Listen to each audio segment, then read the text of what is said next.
আশিক বাবা, তোমার ঘরে কি কমো? আমার মা তো অনেক অসুস্থ।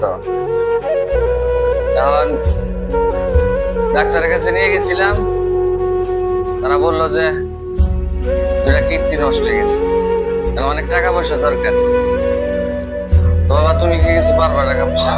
আমার আসলে কোনো টাকা পয়সা নাই, আমি কোনো টাকা দিতে পারবো না। ব্যবসা কাজে টাকা পয়সা সব হারাই দিয়েছি। যাই হোক, টাকা পয়সা না দিলে তার কিছু করার নাই। তাহলে সিয়াম বাবা, তুমি কি কও?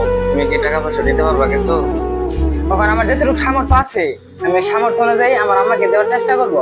এখন আমি যদি সামর্থ্য আমার নাও থাকে তাহলে করলে আমি কেউ কাছ থেকে কর্জ করে না চেষ্টা করবো আমার মার চিকিৎসা করার জন্য। ঠিক আছে, তুমি চেষ্টা করতে থাকো, দেখা যাক। চলো আমরা যাই, দেখা যাক আল্লাহ বলছে।